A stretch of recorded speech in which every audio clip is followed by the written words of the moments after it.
Now that I've hit record, we can start. Perfect. We can do a proper Perfect first start. Hey guys, welcome back to Murder We Spoke. I have a thing. Sorry, guys, it has been bad. I am... It's the Los Angeles heat that's getting to us. Yeah.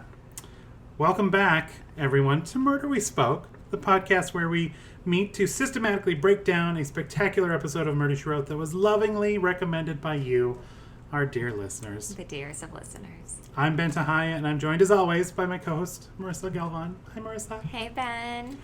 And today we are going to be talking about Season 2, Episode 11, entitled Murder Digs Deep. Love. So we're doing something slightly different today. We have not watched the episode yet. We're going to do our quick little intro with you guys, go over the songs and movies before we get into it. So we're also going to play a small little game, and we're going to, based on the title alone, Murder Digs Deep. What do you think this episode is about? My first thought is an archaeologist because, like, digs, right? I think that's a very good guess. I was going to go, like, it's like there's a boxer involved because, like, you got to dig deep during the fight. Okay. So but I think yours, like, they're usually fairly literal. Yeah, on these. Sometimes. I think either, like, an archaeologist, a paleontologist, something that has to do with digging, and then they're going to find something. Also, I have not looked up anything about this episode. No. Ben does all the homework always. But I just looked at the guest stars. I did not look at the plot, so I have zero idea. So boxing, have we seen one like about a sport? Boxing? We have seen, I feel like, yes, we have seen a boxing one. Okay. I feel like we're also on a boxing. Ben and I went boxing once. Ben's been boxing, so maybe that's like a little fresh in our memories. Maybe that's why. It's like, because I gotta dig deep when you're boxing. Yeah, I feel like it's probably going to be something about finding something while they're digging, and they're going to... It's probably going to be an inappropriate episode regardless, because it's going to be something with Native Americans. I don't know. They're going to say the word Indian a lot. Indian or something. Yeah. Thanks, Seth. Okay. I don't know. And I feel like the theme of the episode, I feel like it is going to be like, you're going to have to, like, uncover more layers. It's going to have to be like, on the surface, it's going to appear that it's this way. But once JB gets in there and she digs a little deeper, that's when it will all become clear. I mean, but isn't that really every episode? Yes, that's why this episode title is so perfect.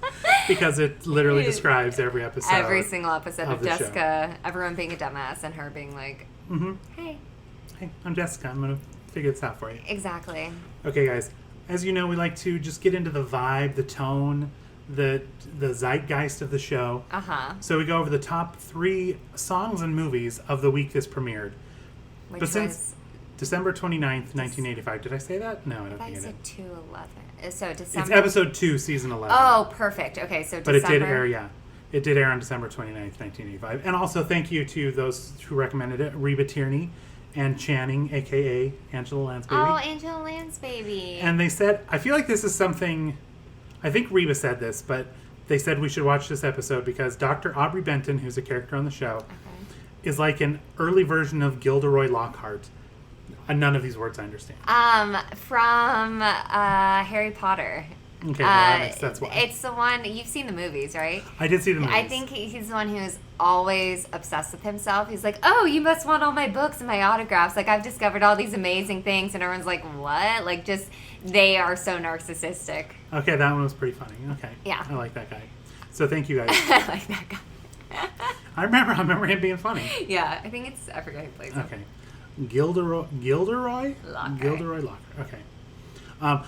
But we literally did the episode right before this, maybe 2 or 3 episodes ago. And so all the songs and movies are the same. Wait, which episode was that? It was I think it was Trial by Air, maybe? Oh, the one where she's on a jury. Yeah. So it's literally all the same songs. That's a great one, though. It is a great one. Which makes me kind of worried, sorry, real quick, that this one's going to be less, because normally you don't have two greats back-to-back, but who knows? I feel like season 2 has not let us down yet. Season 2 is anything... You're so true. Like, let's be honest, seasons 1 through 4, bangers. Yeah. Banger, banger, banger. Everything else, when they have less JB, I'm less interested. That's because when we get to season 6, which we have not even done a bookend episode yet. I don't think we will, because no one's recommending it. But it's like, yeah, we want JB, we want fresh, early JB with all the great guest stars.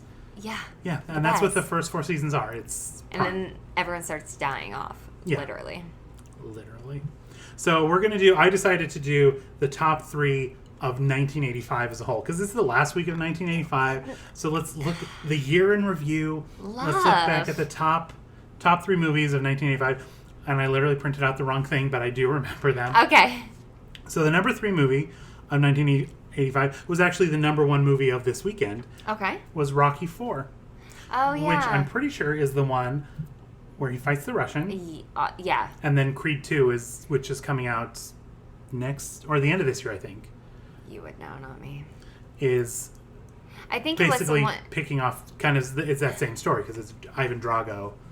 It's his kid is fighting Creed's kid, and Drago's the one who killed. Spoiler alert! In case you haven't seen these movies, you're right, exactly. 30 years ago. I haven't even seen these movies, and I still know this. I know it because it's so in the popular culture. Exactly, I've seen that fight scene with like the tall blonde, and I've seen the tall blonde guy.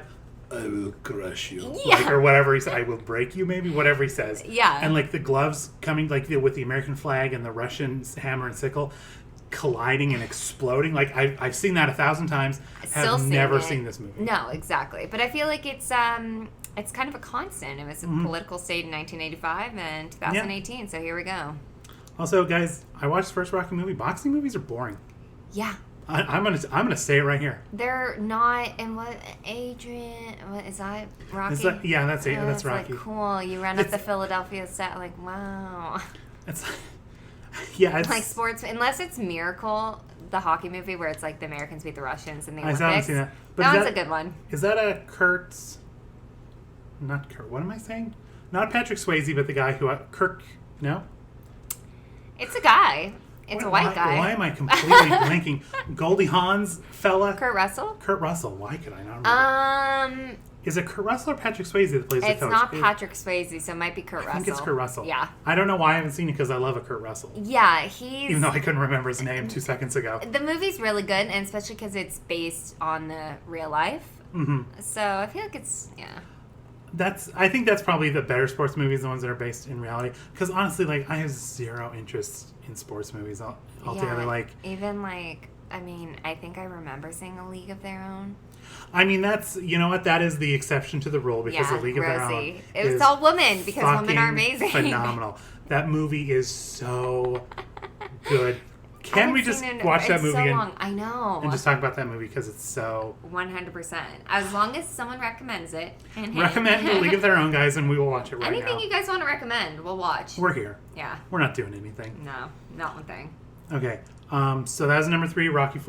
Okay. Number 2, another Stallone movie, another Stallone sequel, in fact, Rambo: First Blood, Roman numeral 2, was the number 2 movie. Stallone.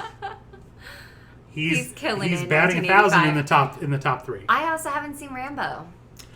I watched them all a while ago. Like, First Blood, the first one, is so different from the rest.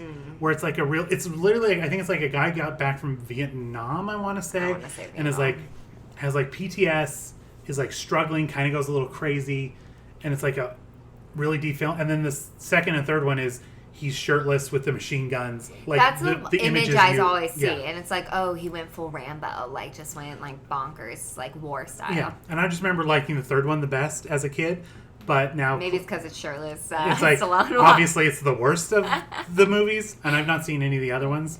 Right. So it's like Stallone. Yeah, he's no. 85 was his year, though. Apparently, I just recently watched Demolition Man, which is a classic. Never even heard of it, so. Wesley Snipes, Stallone, and Sandra Bullock. And Benjamin Bratt. And good old Benji Bratt shows up. And it is... That's my nickname for you. It's such a good movie. And it's like... How have I never heard of this? it's like oddly prescient. Okay. Prescient? Is that a... Am I gonna... I Where it, think like, the predicts, stroke's like... taking it. It's like the political correctness is kind of taken over to the point where, like, everybody's, like, really polite and nice, but you don't have freedom because that, like... So it's, like, it's got a message, even though it's, like, it's Wesley Snipes and Sylvester Stallone. Yeah. Like, when you swear, there's a thing that goes off and you get a violation. And Sylvester's like, oh, what the fuck is this about? And it's like, baby, you've got a violation. It's like, a fucking violation. Baby, you've got a violation. And it's like, it's like a running joke. Where we're going to be in a couple years, basically. It's like, because it's a weird thing. It's so fun. It's so worth a watch. And there's so many fun little jokes. Literally this year is the 25th anniversary, so it was 93. Oh my God. Because we were at Comic-Con and there's a running joke in the movie where the only restaurant left that survived the, quote, franchise wars was Taco Bell. So the only franchise... Wait, no, I only know that movie because I've heard someone say that, and it's like, oh, it would actually really be Taco Bell. Oh, yeah, for sure. And it's... Interesting. It's such a good movie. We need to get an Excel document going because there's so many movies that I'm like, I think I forget. We'll sign you up for Letterboxd, and then that's because you can add a watch list, and like we'll just keep putting stuff. Okay. And people can log in on here and be like, Marissa, watch this movie. Okay. And then you have a little diary, so when you watch it, you put it in your diary. You put a little score. Mm-hmm. I hated this movie. Yeah, I saw you give The Goonies 2 stars. You fucking weirdo. If you don't see the movie when you're little, it's not good. It's a boring movie. Oh, there's because Demolition Man was in the early 90s. There is like just some horrific racism in it. Oh, literally, like, I don't want to give away too much, but it's kind of two men out of time kind of thing. And Wesley Snipes is like in a museum of war, and he's like looking at guns and stuff. And a Chinese family walks by, and he's like, "Oh, ching chong ding dong." And it's like, no! Out of nowhere, out of absolutely nowhere. And it's like, oh my God. I mean, again, 25 years ago, 92 seems like 92. That was not that long ago. That was not. That was. We in had my a Clinton lifetime. in the White House, for God's sake. Yeah. It was not that long ago. I guess Bush was still in there in 92, but you know what I mean. But still, the ching chong was probably still, regardless, just horrible. It was literally like a family of extras, felt totally improvised. And the filmmakers left improvised? It was literally a family walking by, and he just did this. No context, nothing. No. They were not characters. They were a family of extras who were like, we're going to be in our first big movie. And then Wesley Snipes does a racial mockery. No, that is so jarring. There's certain times, like, you realize, you're like, oh, we're so far. Like, I was watching Overboard, the Kurt Russell, Goldie Hawn, and I was like, some of this stuff is so bad. Like, she was, like, in amnesia. He was like, you have to have sex with me. I'm like, this isn't good, but it's still, I'm like, it was okay for the time. And, like, they're boyfriend and girlfriend still. So I'm like, it's okay. Stuff like that. I'm like, 90, like, what Wild West were we living in where this stuff was, like, okay? Have you rewatched Ace Ventura: Pet Detective? No. Recently? Because it is. No. It is rough. Because it's on Netflix now. It just showed up on Netflix, and I was like, I remember laughing no harder in my life than watching Ace Ventura as a 12-year-old, because that's fucking wheelhouse. That's perfect. But the end of the movie, if you recall, is they find out that Einhorn is whoever the person... Einhorn is so-and-so. Right. And it turns out that the female police captain is actually a man, and they all made out with her.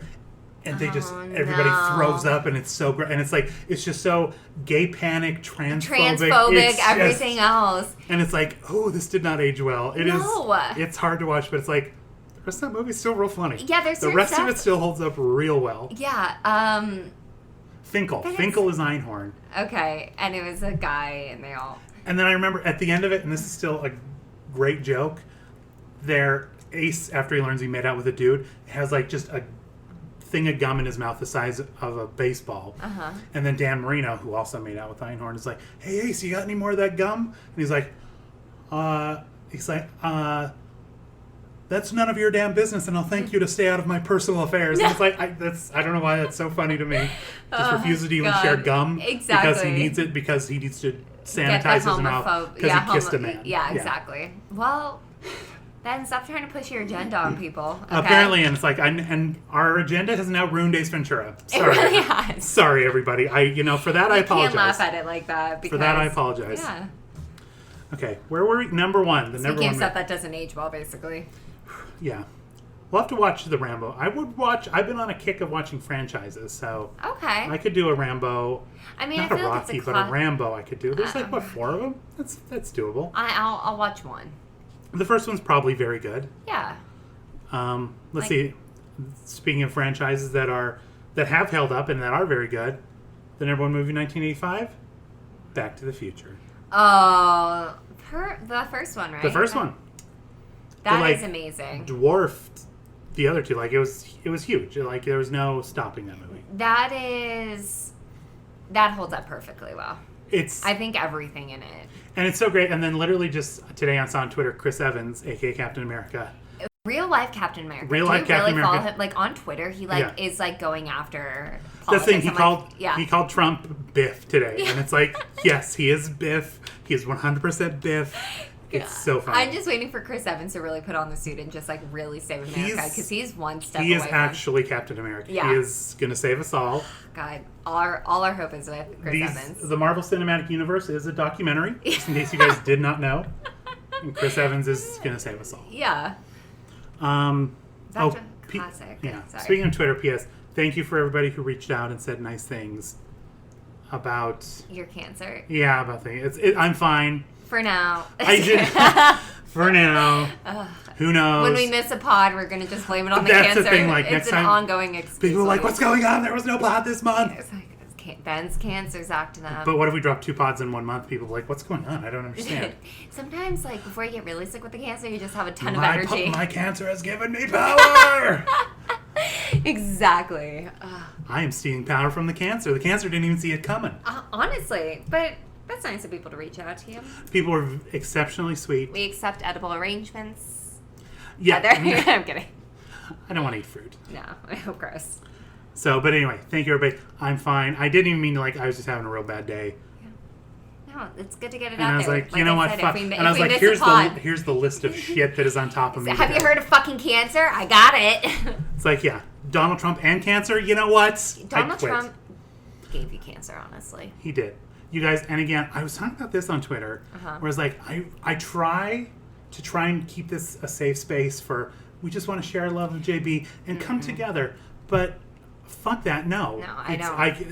At this point, it's going to be irresponsible for us to not say, fuck Trump and fuck that agenda and fuck anyone who believes it. Sorry. I haven't even watched the news, after the Supreme Court. Hey, guys, welcome to Political Chat with Ben and Marissa. But I haven't, watched news or anything since, because I've completely checked out. I'm like, hey, guys, it's over. Well, you need honestly. It's, to quote past guest, hopefully future guest, Mike Schmidt. Yeah. It's all pro wrestling. I had hope at one point, and now I don't. I don't. And so... Yeah, the New Yorker had a cartoon. It's like, have you heard about the thing yesterday? Oh my god, it's so horrible. Yeah, did you hear about the thing this afternoon? I know, when is it good? It's just always constantly bad, and that's why you need moments like this to watch Murder, She Wrote, even if there's a little bit of racism, because you're like, oh, this is nothing compared to what's actually happening now. So that's the thing, it's at best, it's quaint racism. Yeah. And almost unintentional racism. Unintentional, unlike the not knowing better. in-your-face racism yeah. that is the Trump administration. Yeah, and all of our rights are going to be taken pretty soon. And Ben guys, won't be able to be married anymore. I knock can't on from your mouth to God's ears. Exactly. I put on a MAGA hat the day that happens. Oh, God. So... Single and ready to mingle, fellas. I don't think that's the route you're going to be able to take. I'm one step away. I have to watch Handmaid's Tale for homework because that's what's going to happen. That show is that show is so rough. Yeah. I don't know if I can do it. I'm rewatching Lost. I'm just revisiting the classics. I'm literally started rewatching Riverdale, and that has jumped the shark so much. But I'm like, you know what? I don't even care because I'll watch. It's only in season 2. It's already jumped the shark. It's fucking bonkers. But I'm just I need stuff with no stress. Real Housewives, a murder sheet, nothing real. Yeah, guys, it's too much. We're not strong enough, and we never said we were. And it's just going to get harder and harder from here. It's just going to get worse. Okay, guys. So 1985 was cool. 1985, when things were better. So are we doing the songs for the week or for the year? We're going to do for the year. We're going to do for the full year. I'm here for this whole year Because these thing. I remember as well. So the number 3 song from all of 1985 comes from The Lovable Lads from Liverpool. I cannot listen to this and not think of Zoolander. Yes, true.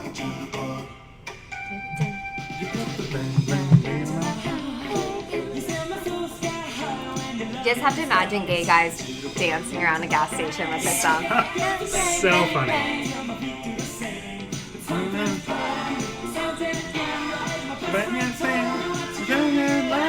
Where are they from again?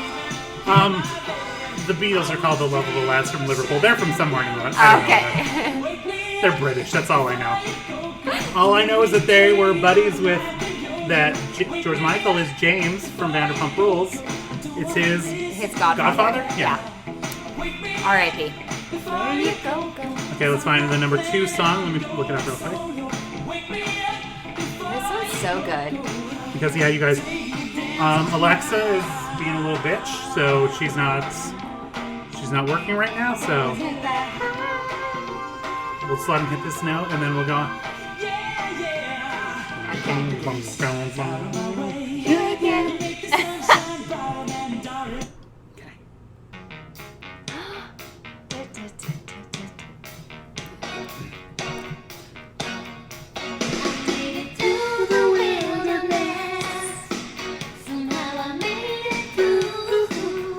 This is me right now.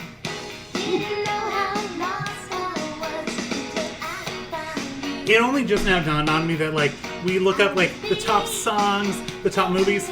No one that's, like, listening to Like a Virgin on their way to see Back to the Future is then also watching Murder, She Wrote. So, this is a flawed premise I'm now realizing. No, it's good because it gets you in the mood of, like, what society as a whole was experiencing. The people that were watching Back to the Future, like, had a double feature of Rambo and then listening to Wham on the way to the theater, like, they would go to their grandma's house and watch Murder, She Wrote. 100%. And that's what we're going to cling to. Yeah, that's fine. Next to mine.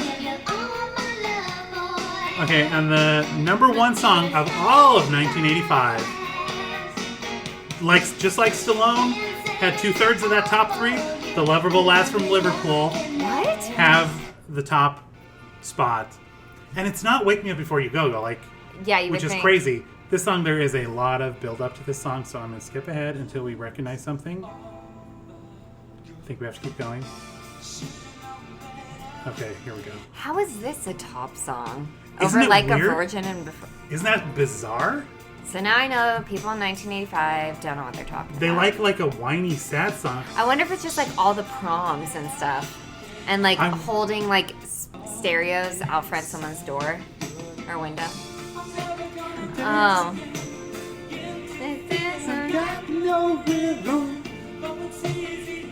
Okay, at least I know this one. It's kind of a bang. When I was listening to it at work, I was like, I don't know. This is it, right? Yeah, I know this, but I want to hear they're the not sweet, better sweet than set. Life of Virgin. Oh, The yeah. other two were far better. But wait for this sweet, sweet sax solo, because it might change your mind. That's how I know this song. Isn't there I feel that like sexy sax guy that used to go around and play this song? I was going to say, it's like literally a parody of itself at Yeah. this point. Okay, I want to hear the... Oh. I know you're not a fool.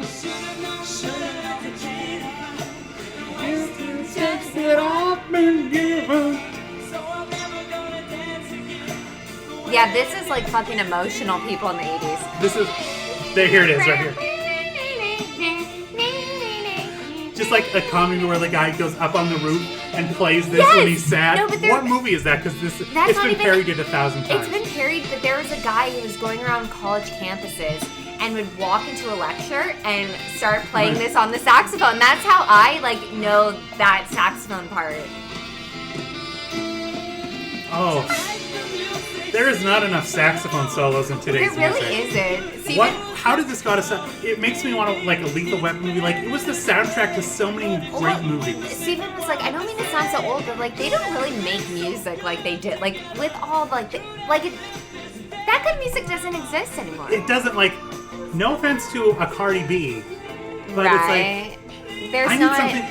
I need a rhythm like this that I can just like the real instrumentals, not the manufactured instrumentals. That's like, and not you like talking off, being like off the beat. Like I just want something smooth and just like to jam with, that your bones just kind of know what to do automatically. You just like relax, like you can just feel it through your body. That's what this is doing to me. Okay, maybe I know why it's number one, because they're kind of just like... We are kind of sitting on it for a long time. It's like, okay, it may be a 6.5 minute song. Oh, God. But I'm loving every 6.5 minutes of it. Yeah, exactly. Oh. It just feels good. Guys, we have to have this music portion because it's really the only thing keeping us together. It keeps us going. Okay, guys, this is a great way. We're going to fade on out. And when we come back, we're going to talk about murder. And digging something up. We don't know if it's going to be... dig deep. Is it going to emotionally dig deep? Is it going to literally and physically dig deep? Or both? Is it set in the porno world? If only. If only. If Baby Channing is recommending a porno episode, that would be amazing. Steffi, we have to question your mothering skills. Yeah. You do let her listen to this podcast. Again, already I'm questioning. Not the best life choices, but here we are. Okay, guys. This is going to take us out. I know. We're just not going to stop it.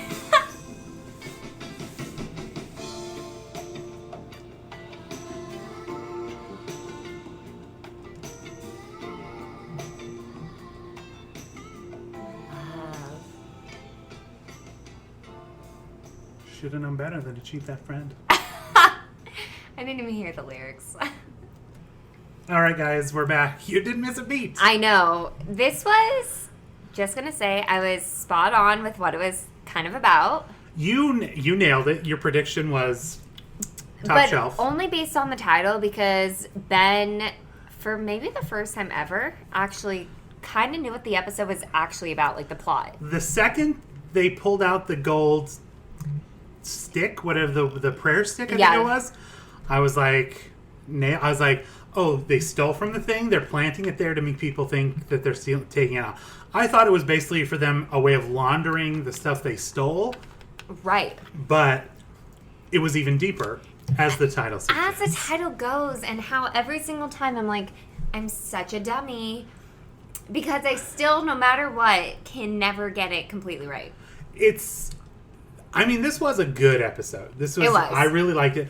Like, even just from, like, this, where it's set in the desert, which is, we've seen Island Jessica, we've seen City Jessica. We've seen International Jessica. We've seen, main beaches. We've seen Beach Jessica. Right. We've never seen Desert Jessica. No, and the costume designer, I know it was, like, all tans and, like, archaeological stuff, but I was so here for Jessica's outfit and the other woman. They did a little with a lot. I'm going to be honest. Like, it was perfect. The woman who was Connie Stevens played the main villain, I guess. Yeah.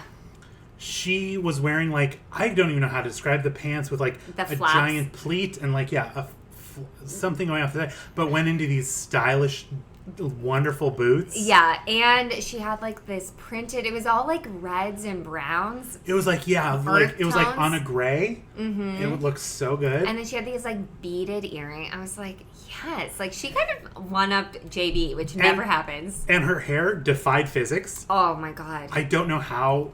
And she was rocking those fatty hoops, which, I'm a sucker for hoops. Oh, yeah. She was... those nails, acrylics for days. Like, she was literally biting her nails, and they were, like, 5 inches from her face. I'm like, yes, girl. She was... I'm here for it. I loved every second of her on screen, and I was, like, so just charmed with her that I was like, oh, she's not the killer. Yeah, what was her character's name? Her real name is Connie Stevens. We'll just call her Connie. But, like, I don't remember her. She looks like a Connie. But...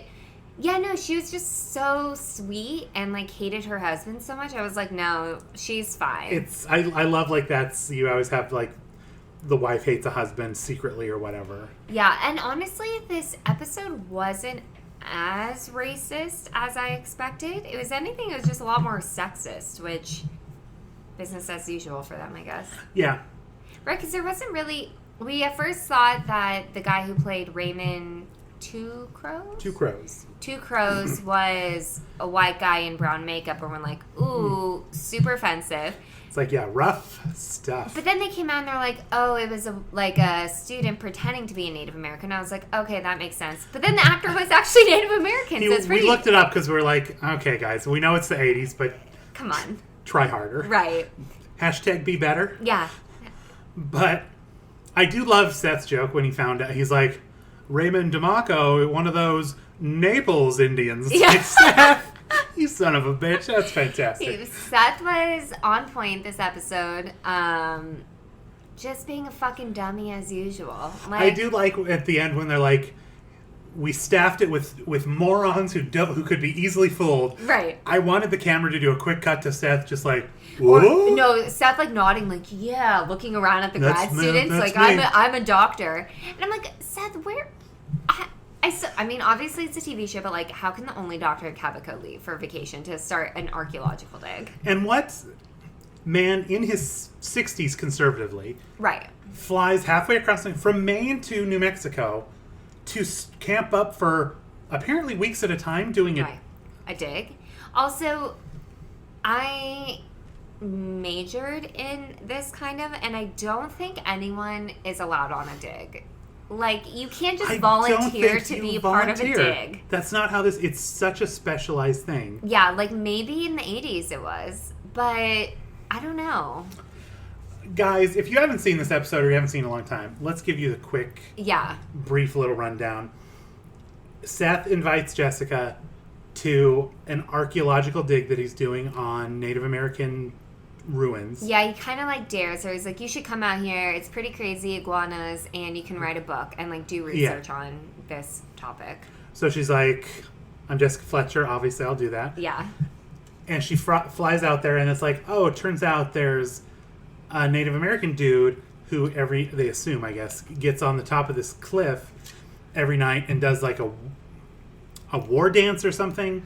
Maybe now I'm being the racist. I don't know. Yeah, he does like a song or like a chant, basically. Like a chant. He does a chant. And they translated it basically, right? They think it's to scare him off, and then they said, like, every night someone's gonna die, like, don't mess with the sacred land, basically. It's like, correct. Like, you shouldn't be, like, maybe this whole, sorry to get political, maybe America's fucked because we just killed all the Native Americans and then buried on top of their land. So maybe that is right. Maybe they are ghosts just trying to take over everything. Yeah, I don't see anything wrong with it. Yeah, and he's like, why is he here? Like, this is, and it's like, Native Americans were here first. Like, what are you doing here, digging weirdo? I love how Robert Vaughn was the guy's name. Again, don't know anybody's character name. No. But he's like, this is an Indian land. It's owned by a lawyer in Santa Fe. It's like, God damn. You're fucking white. That was so fantastic. He's like, I just love Robert Vaughn is maybe the greatest red herring they've ever had on the show. Oh, yeah. Because not only was he the red herring, everybody they talked to, don't fuck with this guy, don't mess with him. You don't want to cross him. Everybody to a T was like, don't mess with this guy. I was like, oh, clearly it's a red herring. But at the same time, you're like, but he clearly did it. Yeah, like, who else had the interest? Clearly, no one else had the motive at all. No. Like, it was like, couldn't be any more this guy. Couldn't be more of a red herring, but you're like, it's just going to be one of those obvious ones where every once in a while they just have to make it the obvious guy, right? Yeah, because then it's just they're on scene somewhere else, so it's fun, and we can just make the obvious guy. Nope, wrong again. Because he is so good at being the villain. Like, he was so good in this. I fucking loved him. He was just like... It was subtle, too. It was very subtle. It was very dry. Never raised voices. No, that's the thing. He was, like, menacing without ever raising his voice or anything. He was fantastic. So, basically, the Native American, they're like, is it a ghost? Because the guards always go up, and the guy's gone. That's the thing. I like how Seth even counted, like, and the gods go up, and it stops, and he runs away before they blah, blah, blah. Then he's gone. And so then they keep digging, and then one day, it's on the weekend when no one's there at the dig. And they're like, is this when the guy shows up again, the chanter? Yeah. And Connie Stevens is a couple whiskeys deep. Right. And she's like, let me just fucking shoot this guy. Yes. Wearing this cat, it's got leopard print, tiger print, but it's like it's not like a Sofia Vergara where it's like it's kind of faded. It's all neutral colors. It's very neutral, and it's just flowing and gorgeous. Yeah. She looks fabulous. It just like strikes a light, and you're like, oh, that's zebra. I'm like, you could literally walk around in that today, and people would be like, that is gorgeous. Where did you get that? Oh, I got it from 1985. I'm timeless. Thank Deal you. with it. Yeah. No, it's perfect. And then she like shoots, and the Native American guy falls. And she's like, I didn't even aim. Like, what? Like, I didn't kill him, but it's my fault because I shot at him, blah, blah, blah. Yeah. And so, long story short, she actually did kill him. Yeah. Hid the body in it with the help of the other guy who I was sure had nothing Who to... was not even a person in the show. Like, I didn't even He was such a recall him minor... barely. He was such a minor thing. It was like... And Yeah. he didn't... Again, like, completely fooled me, but... They worked together. They actually owned the land and were trying to sell it to the dude. Okay, so basically, Yes. yeah, she bought the land, And she was trying to basically have look at her all this husband gold buy it, because he thought there was all this gold, and she was going to sell it to him at an elevated price. and then use that to leave him, Yeah, because she was. that's a long game. And You know what? Aside from the murder, which was inadvertent, to be yeah, fair. I don't know why she played it up as like it was, because when they played it back, I was like, oh, that was a total accident. Even in the scene, like, he was, like, shook the shit out of her. It was, like, very violent. Yeah, and then she just threw a rock at him and walked away. She didn't even see him drown. No, she hit him and run away in self-defense. Yeah. She's, like, super innocent. Yeah, like she was in a bad marriage, had no financial way out. Women, I support you. Yes, do whatever you need. Trick your husband. And then Because- a guy tried to... That's the thing, because she didn't really, I guess, aside from stealing the artifacts. Okay, that's But illegal. technically, she didn't even steal them. Was that her idea? Oh, I guess the other guy talked him into doing that. What That was was the other the- guy's end game? Just some money from the deal? It seems like it was just money. Okay. But he was like a real archaeologist. Like, I guess it was just money. Yeah, because... He's one of those typical greedy archaeologists that Right. you hear so much about. I guess. Exactly. So he found a guy at the school to steal and then pose as a Native American. Yeah. And then the guy got greedy, Raymond. Yeah. And then he shook the shit out of our suspect, and then she knocked him with the rock. Yeah. She was so itty bitty. She was just taking what was hers. And you honestly, know what? And she played up her size because I love it when, like, because they do this sometimes in Dateline too, but they're like, and she's like, little old me? Like, I can't, like, carry a guy up the top of a mountain. It's like, no, honey, you couldn't have. Like, that's right. Like when Jessica was like, why don't you ask the real owner of the land, your wife? And I was like, Jessica, you got one wrong, bitch. I literally was like... There's no way. Jessica, I was hang like- your head in shame. Even then I was like, did the husband put it in the wife's name?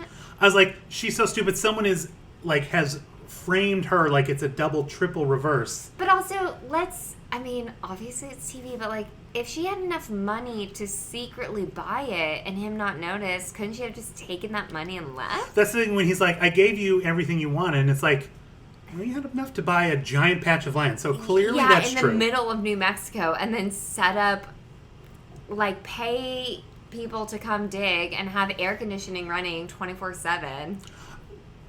Was Seth being paid? Like, there was 2 students there. Yeah, they're just getting And like field work And credits. was Seth like the only volunteer? Yeah, where did they put out an ad? Why for this? would you even put out an ad? If you're going to fake this whole thing, just have 2 dumbass students who are too busy banging to worry about Yeah. anything else.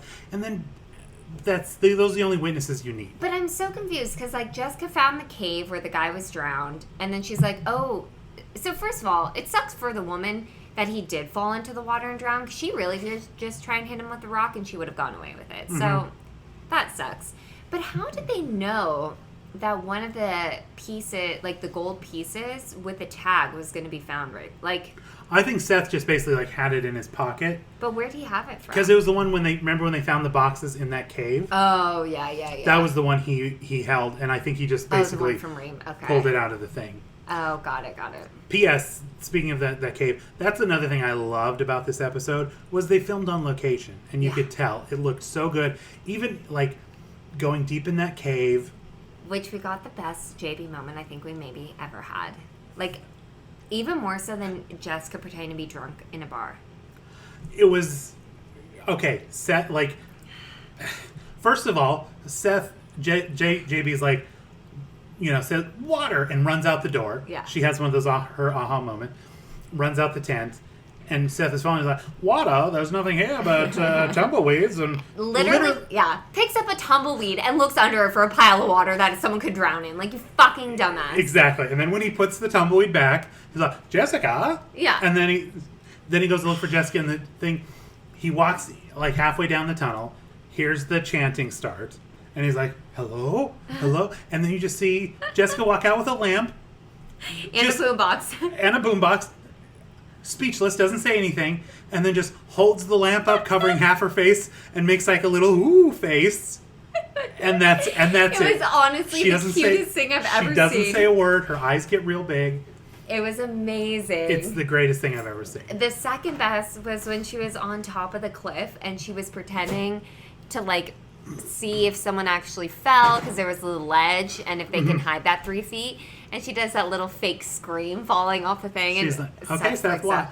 And I don't care for how they use that in the Tonight on Murder She Wrote. I know, because that was scary. Because we thought something happened to JB. Because we were very concerned. And when it's just Raymond, we're like, whatever. We're like, oh, who cares? Yeah, we don't even like Raymond. When she was just doing an act, it's like... But they had us believing... It's like when Jessica got pushed down the stairs in that episode. Terrifying. Yeah. Terrifying. I just got a heart palpitation. It's like, usually in a show, when something happens to the main character, you're like, it's the main character of this giant TV show, they're going to be fine. But when it happens to Jessica it's too big of a risk to take. It really is. You get worried. And I love that Seth let it, not that, when, we obviously know he, like, loves Jessica, but when that guy said, oh, I have AC in my room and blah, blah, blah, and he's like, was that guy just hitting on Jessica? I'm like, yeah, every single guy she ever goes to in every episode hits on her, Seth. Like, welcome to being around Jessica. This is nothing new. No.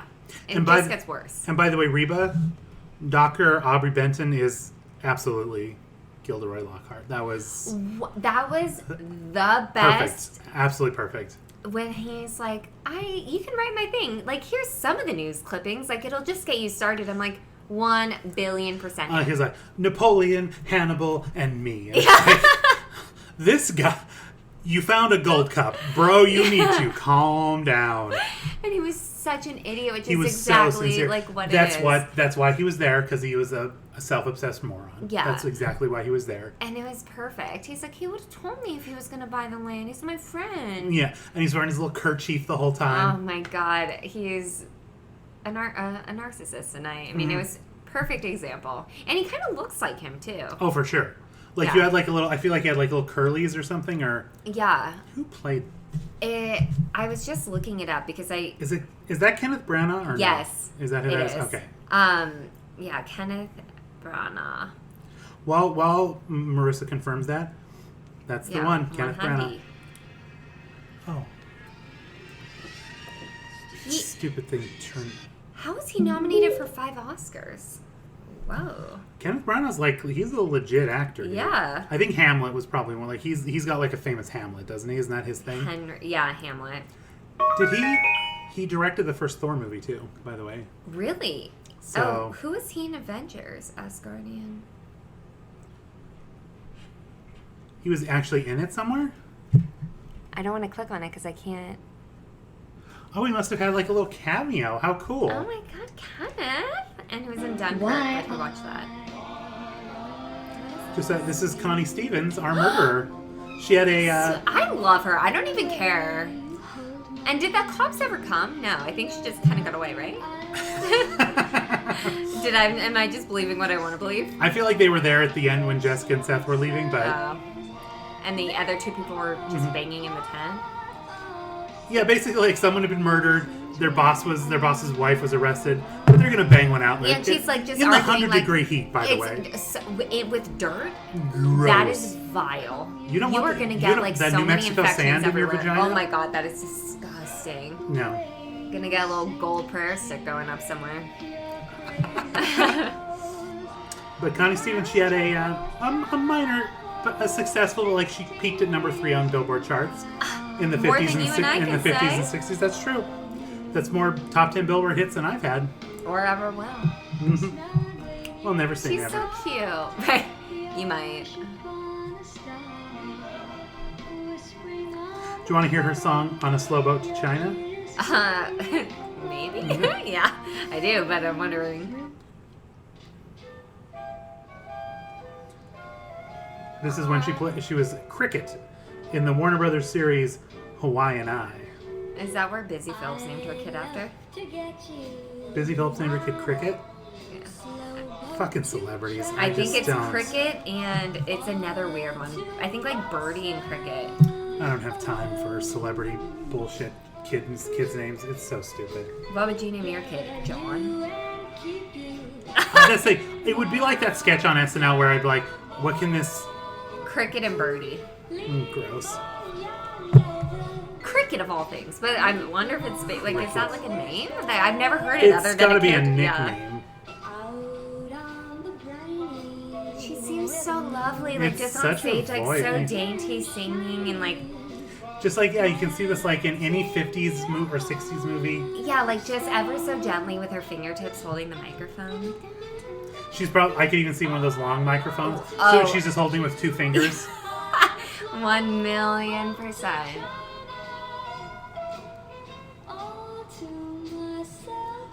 Ooh. She's so cute. Oh, I love Okay. it. I'm glad she got a good role, like of playing a murderer, because like that's a good. It was a juicy role. Like you either want to be the victim or the killer. Mm-hmm. No in between. You don't want to be some forgotten No. college student who looks vaguely like Rose Byrne. I know that was weird. No, whenever I was always little, I told my mom I always want to be a dead body in Law and Order. So if anyone can hook that up for me, please. I mean, I feel like all you gotta do is move to New York and it'll happen. Doesn't everybody in the New York get to be on Law and Order I feel eventually? like I'll just float down the Hudson and be bloated and white. I'm already both way there. Let's see, what else in this I episode? feel like, I mean, besides the cutest part of Jessica, the sexism. Oh, they played a Legally Blonde where the guy, no. What's the main guy's name? The guy whose wife did it. Raymond? No, Raymond. Robert Vaughn is the actor. Robert we'll just Vaughn, say okay. Robert Vaughn. So, Robert had the grad student in there to discuss something, and she thought she was like gonna have like this opportunity, and he like just obviously just tried to sexually assault her. Mhm. Typical. And Again, this guy's the villain. Yeah, This guy and- is 100% the villain. exactly, because it pulled like a Elle Woods when she goes in to talk to the guy, Mhm. but.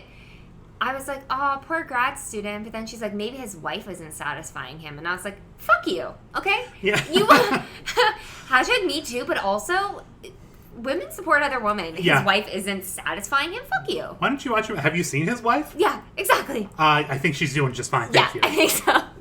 How dare you?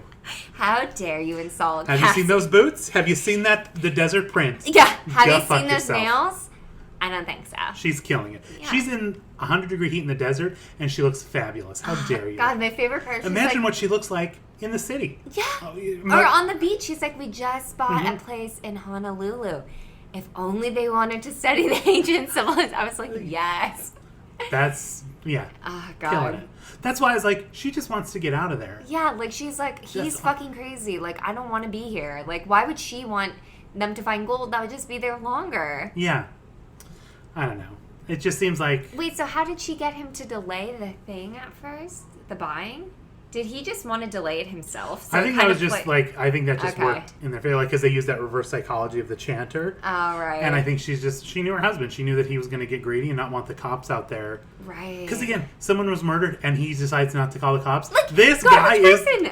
I feel like they should still just arrest him. Like, Yeah, he's exactly. shady as And shit. he wouldn't let Jessica leave. No, like he had a security guard. And he cut off the radio. Like, they were literally kidnapped and stranded. How did you people get out there? Is it part of the deal where Raymond Two Crows has to go get you? P.S. Raymond Two Crows is played by a guy named Randolph Mantooth. Yeah, Like- they didn't stray far from picking out his character's No, Randolph Mantooth is the greatest name. name. Mantooth. I wonder where that's derived from. Because it's Randolph always Mantooth, glad like to know blacksmith. Like, black is like, oh, they were blacksmiths. Like, what was a Mantooth? Like, where was that last name derived? Spooks. Oh boy. I think that's it. Just like an amazing on location, great wardrobe. Still stumped both of us. Yeah, despite Jessica's everything. little vest, like her like the Navajo designs on the vest that she was wearing. Yeah. With the They were pinstripe. very like Aztec print. Yeah, exactly. Loved it. Also, can we just be the museum he was breaking into? I know it was Southeast something, but it was all Egyptian stuff on the walls, and then they were stealing. It was supposed to be Native American artifacts because they're in New Mexico, right? Yeah, he dropped in like through the Egyptian exhibit. But then went back and there was a sign that said American Indian artifacts, like pointing this way. And it's how easy is it to steal these priceless artifacts? Like no security, no nothing. And I feel like he was digging through boxes to find them, so it's like they weren't even on display yet. Like I feel like they had this Egyptian set, and they're like, we're not going to put out a whole new set. We'll just have them drop here and we'll put up a sign. We're not putting out a whole Native American. Yeah, that's a lot of work, and we're already on location this episode. Yeah, no. We're not spending that much money. The CBS will not allow it. Oh God, they got that guy's Eggs Benedict on the set, but that's about it. I do like in the beginning when Jessica was going in there, and she's like, "Oh, I'm writing a book and doing this." She's like, "Oh, and what?" I can't remember what she asked him. She's like, "Oh, how did you come to work here?" He's like, "You ask a lot of questions." No, like, she asked, "Is this Indian territory?" Oh yeah, because he's like saying something about Indian land, and she's like, "Oh, is this Indian?" You ask a lot of questions. Like she literally told you she was there doing research. Yeah, exactly. Maybe because you can't answer them, but don't be rude. Just make something up. And if you're trying to keep stuff quiet, you would have to approve anybody. It's not like these people can just invite somebody. She had to be approved to get there. Exactly. And then, hello, this is season 2, episode 11. You would have heard of her already. All the murders she solved. So you letting her on your land. Face. Yeah, that's. But I guess the wife didn't approve it. But the guy still wanted to keep it quiet. That's true. I don't. He still was trying to, have this great discovery and keep it cut off the radios, wouldn't let people leave. Like he was still. Yeah, he's still a crazy psychotic. He was still shady boots. No matter what. Yeah. He's the worst. He should be arrested. Free Cassie. Hashtag free Connie Stevens. Connie, I was Cassie. Whatever. Same. Let's see, what else was there? Oh, and then just the fake that the Raymond Two Crows, that he was fake, and he was like, it means the many spirits. And Jessica's like, well, from one of the reading I did, which she's like, it means eternal ones. And it's like, okay. Right. She's like, he doesn't know very much about them. And they just said he picked him up on the way. It was only going to work because he was going to work for cheap. And yeah. I don't. And they're like, yeah, when they was going through his cabin, almost like he was boning up on his Indian artifacts. And it's like, well, if he was can he not learn more? Does he have to know everything automatically? He can't want to know more? Right, exactly. He can't have a book on a topic he's interested in, Seth? Yeah, sorry, Seth.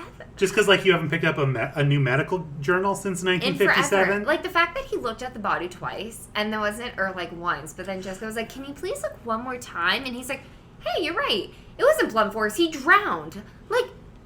That should be 101. Yeah. Even I know that. Forensic Files, hello. And how do you not, if your plan is to shoot the guy, to make it, well, I guess you didn't want to make it look like you shot him. You want to make it so look you like wouldn't be. fell. I was like, why don't you just put a bullet in him and then be like, it was an accident. But I guess then she actually would have shot him, and it's like, probably don't want to do that. Never mind. Connie, your plan was better than mine. Sorry. Connie, we love you anyway. Thank God I wasn't there, Connie. We would have gotten caught in a lot quicker. Yeah. Well, R.I.P. Connie. Anything else? I think we covered it. Great episode. Great recommend. Once again, thank you guys. You guys killed it this time. So be sure to send us your recommendations. We're only doing 70 episodes. This was episode 43. It's coming down to the wire. So get your recommendations in, because we're only going to cover the ones that have the most recommendations. And most wanted JB movie. Oh yeah, Red Knobs or Manchurian. We got to do some movies. So just recommend some Angie Land's movies. Yeah, just so we know what the top ones are. Because we're definitely gonna do some of those. Little Beauty and the Beast. For sure, Little Beauty and the Beast. That's a 90-minute. P.S. Did I talk about it on here? Went to go see Beauty and the Beast live at the Hollywood Bowl, where they did I can't remember what it's called. Yeah, the sound. They play the orchestra. Yeah, they project the movie, play the orchestra, and then they have celebrities come out and sing the songs. Zooey Deschanel was Belle. Mm-hmm. Kelsey Grammer was Cogsworth. Heard of him? Hello. Your fave. I make no apologies for my love of Kelsey Grammer. No, it's fine. You can treat See, Camille. you're Camille not- was a monster back in the day. She came along. Okay, Ben. We're not going to get started on this because I will forever be Team Camille, but it's good because he's a super right wing, but you still love him. See, that shows your progress. They were actually there. Make you feel bad about yourself. The guy that played Cogsworth in the movie. Try and make me feel bad. Okay. What was his name? Mr. Cogsworth? But the guy that played Cogsworth in the movie was on an episode of Frasier, playing a guy who Frasier now saw was his dad. Great episode of Frasier, strong recommend. But that guy recently passed away, and Kelsey Grammer went there and sang the songs in his honor. Why does that make me feel bad? Because he's a sweet baby angel who did a nice thing, and you're shitting on him. I wasn't shitting on him. I just said it's great you love him. I'm not saying he's a bad actor. I still watch his stuff. I'm just saying Team Camille. Duh. She's duh. She's friends with Alison Dubois. Like, she had the best scene on TV, so. Let's see. Rebel Wilson played LeFou. LeFou by Rebel? So That needed to be a woman. It was so good. Tay Diggs was Gaston. What? And yes, please. And Jenna, oh my God, what's her name? From 30 Rock and Kimmy Schmidt the Blonde. Yeah. Jenna. I think her name's Jenna on 30 Rock. Yeah. But she sang the Angela Lansbury parts and did wonderfully. Oh my God. I love that. It was really cool. I'm excited to see the live action of, I know this isn't what you're talking about, Lion King though, because they remind me of all the good people that are going to be in that, and I'm really excited for it. I'm excited for live action Aladdin. That was my favorite growing up. Wait, I didn't even know that was happening. Oh yeah, Will Smith is the genie. What? Yeah. Okay. I love Will Smith. I got nothing. I mean, who can say anything bad about Will Smith? Will Smith's great. Okay. He's like on the fringe of. He's on the edge of Scientology, looking in. He's buddies with. Again, Tom Cruise wants to be my buddy. I'm buying the 8 steps tomorrow. Oh my God! Yeah, you're gonna be like Dianetics. Yeah, I need some auditing. An e-meter. I'm on an e-meter tonight. God, Tommy those Cruise people freak me out. Tommy Cruise wants to shake my hand. I'll go right from handshake to e-meter. I'm in.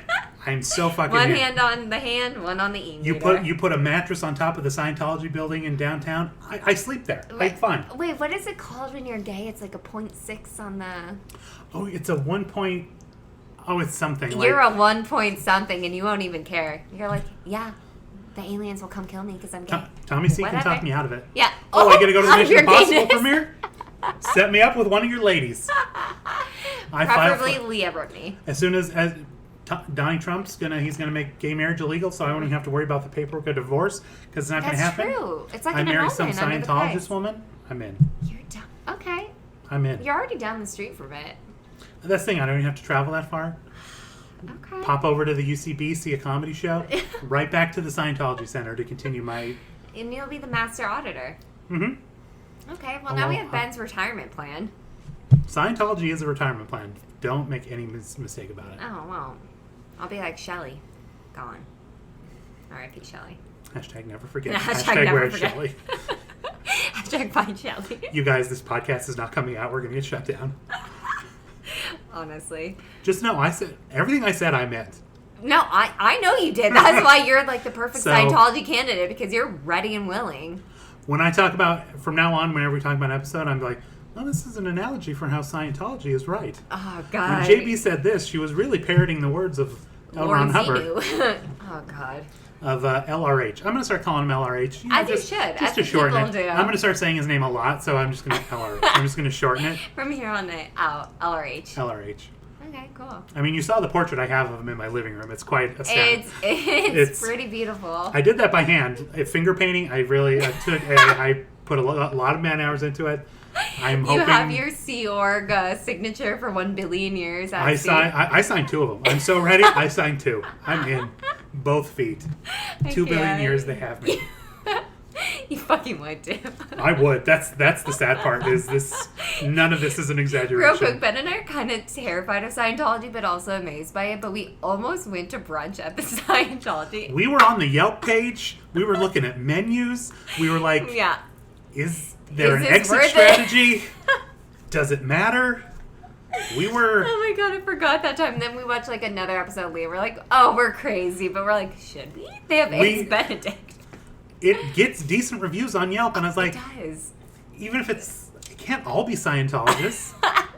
There were reviews that were specifically, I'm not a Scientologist, why would they lie? Right. No one can fake a Yelp review. It's got like a 4-star on Yelp. Yeah, they didn't pay for that. It's like a brunch. I mean... It's, a brunch in LA. It's a What good are they going to view. do? Put a video on? Fine, put a video on. I don't care. I watch TV while I'm eating anyway. It doesn't make a really, difference. it makes me feel more at home. It's like yet another reason I should join Scientology, because they watch Blue TV while always they has eat. been my color, so... Yeah. Okay, well, we have a plan.